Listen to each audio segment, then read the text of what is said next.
Good morning mga day, this is Basudanyang Vlogger, a day in my life as a content creator at age of 14. Kaya naman papasabi ka na lang talaga dito ng I for Dago!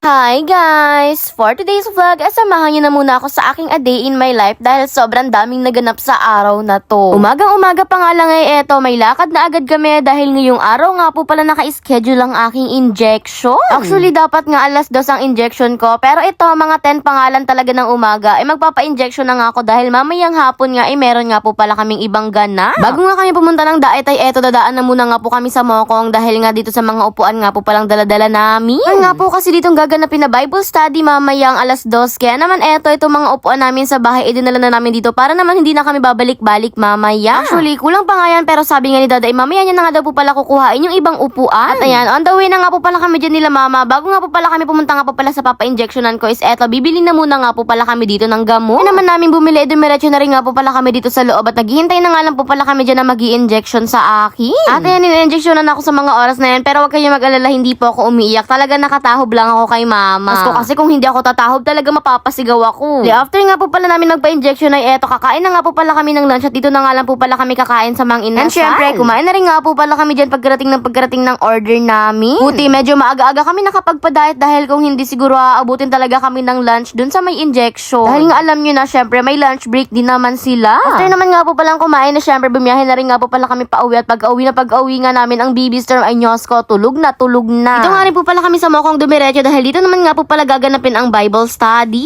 Actually, hindi pa ito totally Bible study. Parang start pa lang ito. Ito pa yung pinakaunang day. Bago nga po pala mag-start, syempre, kailangan magpakilala muna sa mga bata. Ito nga po pala mga volunteers galing sa Family Church. Kaya naman, thank you very much po sa Family Church. Bali, nagpakilala nga rin po pala kami dyan nila mama tsaka nila Ate Wee. Bali, halos karamihan nga po pala nandito ay mga taga-Mampili. Kaya naman, thank you very much din po sa mga taga-Mampili na pumunta pa dito para dito na lang nga po pala ganapin ang Bible study. Actually, ang pinaka-purpose nga talaga nitong unang araw ay para tanggapin nga ng lahat ng bata dito si Jesus. And ayan, that time nga po pala ay nag-storytelling na nga po pala dyan si Ate Faith about nga po pala dun sa 7 days of creation. Kaya nakakatuwa naman nga dahil halos karamihan ng mga bata dito alam na nga talaga yung 7 days of creation at kung ano nga talaga yung pagkakasunod-sunod. By the way, after nga po pala nun is kakain na muna nga raw po pala ang lahat at nagluto nga po pala dyan si Tito Iskay ng pansit. Alam naman, thank you very much din nga po pala kay Tito Iskay na nagluto ng pansit para nga merong snack ang mga bata. Hindi lang pala bata dahil halos lahat din naman talaga kami ay kumain. And after nga ng kain, tas ng mga iba pang ganap ay